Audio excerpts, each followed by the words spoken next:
ராஜபக்சனுடைய மகன் வந்து பங்குதாரராக பசில் ராஜபக்ச பங்குதாரராக இருக்கிற லைக்கா நிறுவனம் உங்களுக்கு தெரியும்.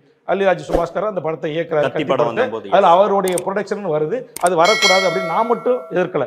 ஒட்டுமொத்தமா ஈழத்தில் இருந்து இனப்படுகொலை என்று சொல்லக்கூடிய தமிழ் தேசியம் பேசுகிற பல பேர் 150 அமைப்புகள் சேர்ந்து நாங்கள் அதை எதிர்த்தோம். நீங்க அதெல்லாம் தூக்க முடியாதுன்னு சத்தியம் தெரியவர்கள் அந்த படத்தை வெளியிட்டீங்க. அன்னைக்கு இதே விஜய் அவருடைய மேனேஜர் அவருடைய உதவியாளரை என்கிட்ட அனுப்பி பேச்சுவார்த்தைக்கு அனுப்புறாரு. நான் சொல்லிட்டேன், இது என் இனத்தின் படுகொலை.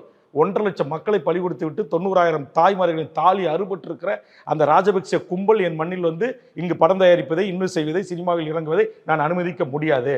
அதனால அவனுடைய அதே சுபாஷ்கருடைய நிறுவனமான தமிழ்நாட்டுடைய தயாரிப்பாளர் அவருடைய லெட்டர் பேட்ல லைக்கா லெட்டர் பேட்ல எழுதி லைக்கா ப்ரொடக்ஷன் தயாரிப்பு நிறுவனத்தை நாங்கள் தூக்கி விடுகிறோம் அப்படின்ட்டு தூக்கி விட்டு அதற்கு பிறகு அந்த படத்தை வெளியிட்டாங்க.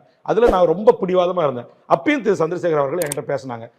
விஜயனுடைய உதவியாளர், விஜயனுடைய மேலாளர் எல்லாமே வந்தாங்க. காஸ்மோபாலிட்டனுடைய கிளப்ல சிசிடி கேமராவில் இன்னும் இருக்கு ஓப்பன்லாம். நூற்றுக்கணக்கான மக்கள் பார்வையில் உட்காந்து என்கிட்ட பேச்சுவார்த்தை நடத்தினாங்க.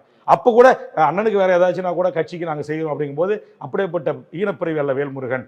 1.5 லட்சம் மக்களை பலி கொடுத்து நடக்கின்ற ஒரு உரிமை போராட்டத்தில் வந்து நீங்க வந்து ஒரு சினிமாக்காரனாவே நினைச்சுக்கிட்டு என்கிட்ட பேசாதீங்க, அதற்கான ஆள் இல்லை என்று சொன்னவன் வேல்முருகன். அந்த கோவத்துல தான் இப்ப விஜய் அவர்கள் உங்களை டார்கெட் பண்ணி பேசுறாரு. அது 2வது கோவம்.